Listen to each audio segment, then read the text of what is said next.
What's up, guys? This is Alexander. Obviously, this Periscope is for Frankie. How you doing, brother? So Frankie had a question regarding his shoulder.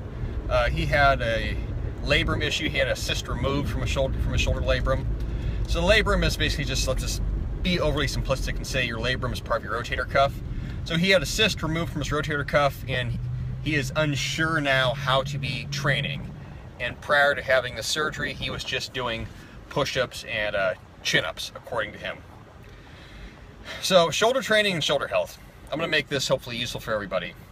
When you're talking about training any joint, guys, this goes for shoulders, goes for hips, goes for elbows, ankles, knees, etc.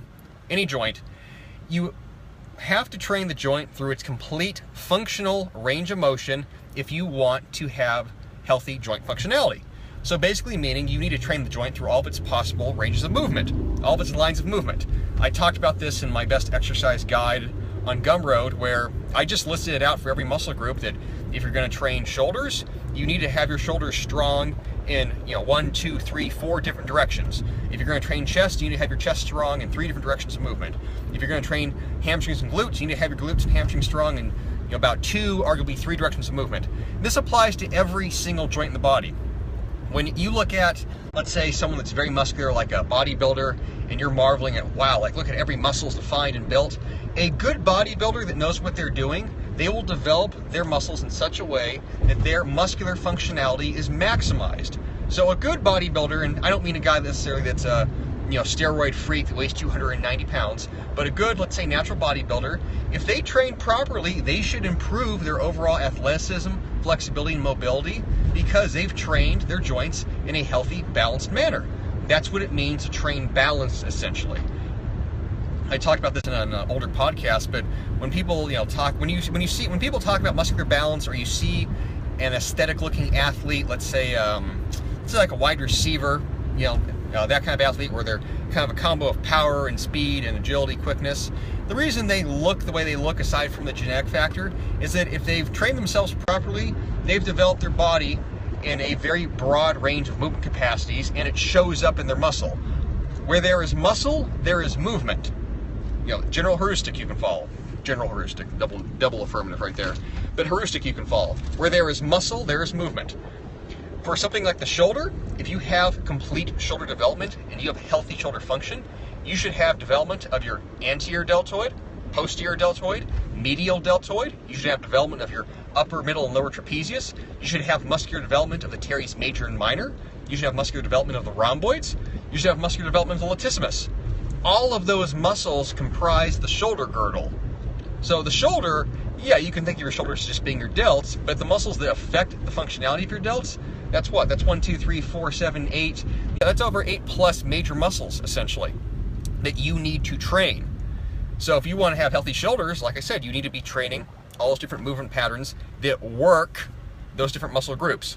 Jason Genova is the most impressive natural athlete on the planet. Yeah, sure. I honestly don't really follow natural bodybuilding truly. I have friends who are natural bodybuilders, but I'm not in that scene.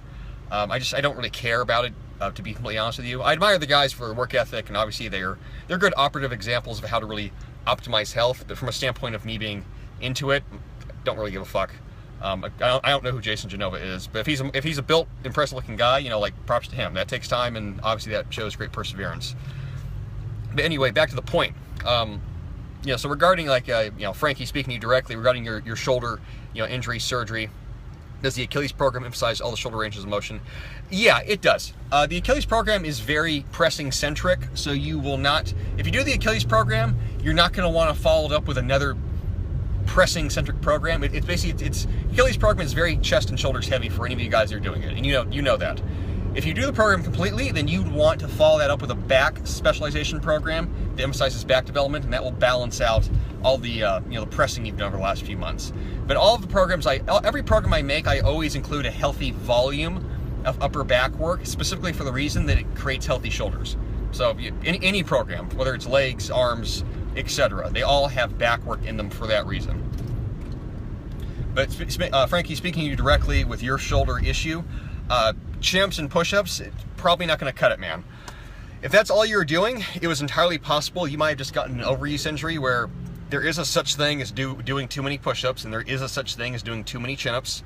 You know, those are movements that are stressful in the joints. And if that's all that you do and you overdo them, then it's very possible to develop joint aggravation issues or soft tissue issues or some combo thereof. And it's very possible that you can, you know, cause yourself an injury or you cause your own issue. So if you want to balance out your training, you need to train the other ranges of motion. You need to train, like I said, rear delts, upper back, you know, upper back, middle back. You need to train, you know, even the medial deltoids can very much benefit from direct work. When it comes to shoulder health, you know, shoulders are a complicated joint. The shoulder is a delicate joint. It's a very, it's a sensitive joint just because it's not really attached fully in the shoulder girdle. You know, it has multiple, you know, muscle groups that attach to it. So there's a lot of ways to injure your shoulder. In regards to, you know, figuring out what you can do, it's all trial and error. So a lot of you guys ask me, you know, questions. Yeah, I get injury questions. I hurt myself. What do I do? I don't know, because I don't know what you can do. It could be that you grievously injured your hip and you tore your you know, let's say you know, pectineus, but you can still do, you know, let's say external rotation work for your glutes. Military press leads my shoulders to cracking. Would I abandon? Yeah, any kind of movement, guys, that leads to joint popping. And I don't care what, any movement, tricep extension, barbell curls, military press, whatever. You're doing an exercise and your joints are clicking and cracking every time that you do it, and you can feel stuff shifting in and out of place. You need to stop doing that exercise. You need to figure out why that's happening. You need to work on your technique, and you need to maybe accept the fact that that movement might be contraindicated for you, meaning that it's just not something that is well suited to your particular physical structure. You can't change the shape of bones. Cannot. Shoulder pressing, overhead pressing, for that reason. That's why I didn't include it in the strength standards that I've listed. Some people can shoulder press, and they can shoulder press great. Some guys shoulder press, and they'll never be able to press more than, you know, maybe, you know, 135 from the barbell max, and their shoulders break down from it. Fish oil is good for joint health. Yeah, fish oil is excellent for joint health and general systemic inflammation recovery.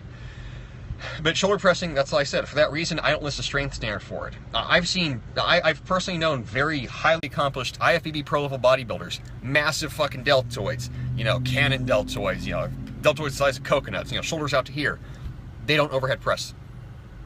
All they do is front, side, and rear delt raises, and that's it. That's literally it. But they, you know, like I said, you don't need a shoulder press, you know, to get muscular development deltoids. That, you know, they just do essentially isolation work for their delts, and their delts are huge. You know, or you have someone, let's say like Lee Haney, 8-time Mr. Olympia. If you watch videos of him training shoulders, he never pressed heavier than like 60-pound dumbbells. This was a 250-plus pound guy, big fucking dude. Big black motherfucker, strong as shit. But he never pressed heavier than 60-pound dumbbells. Why? Didn't want to hurt himself. And he didn't see any point in lifting heavier because he just did his isolation work first. By the time he got to actual dumbbell shoulder presses, his shoulders were already fatigued and tired, and his shoulders were freaking huge. So, yeah, and you can say, well, he wasn't that strong, you know, that bullshit argument. Lee Haney is jacked as fuck to this day. Fucking, he's in picture, if you look him up right now, I think he's in like his 60s now.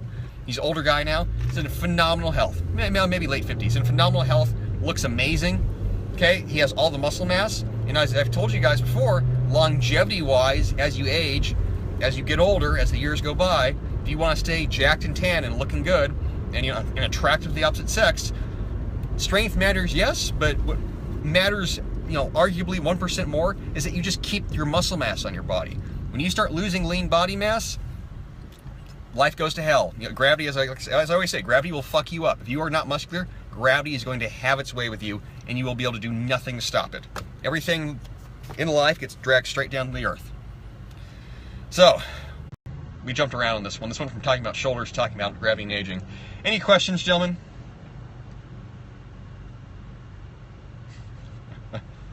One day I will actually stay on topic. You got like 3 minutes to ask questions. If you guys want to ask anything regarding the topic or not, hell yeah, brother. Hell yeah, back, dude. You want to ask anything regarding the topic or not, just ask.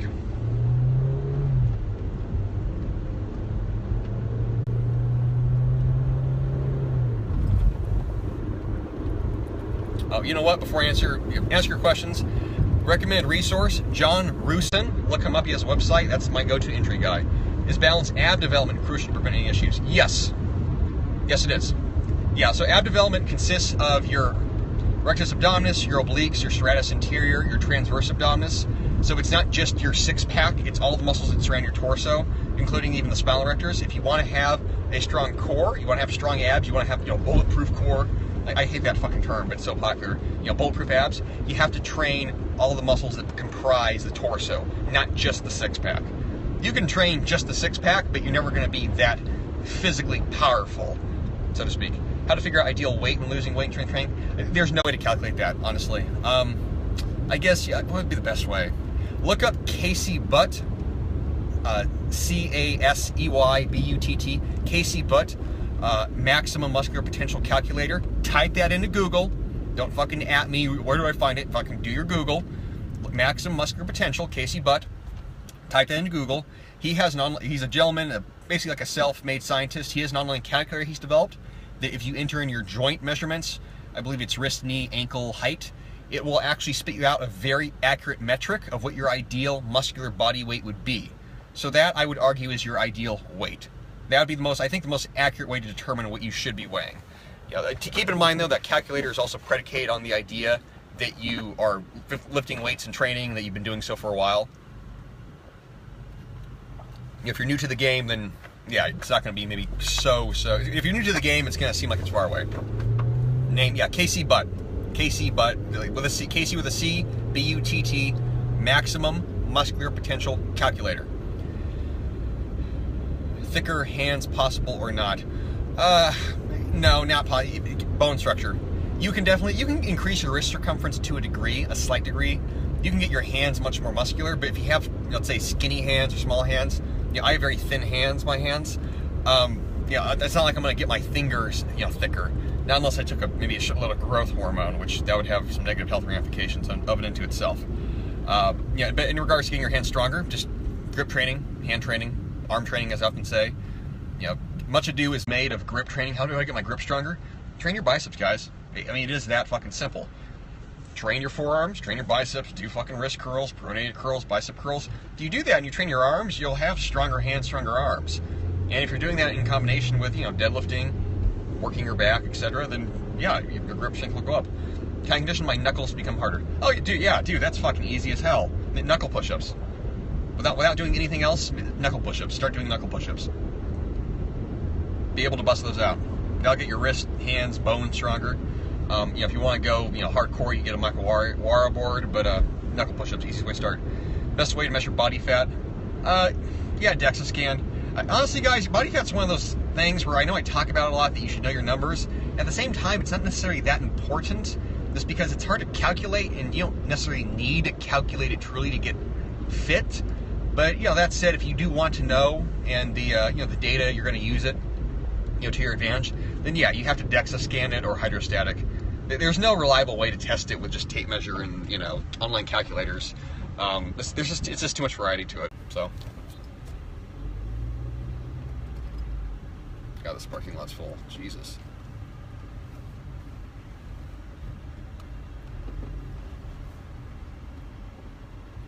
Alright, ladies and gentlemen, I'm here. Good questions. I got ballet now for the next 4 hours. Talk to you all again.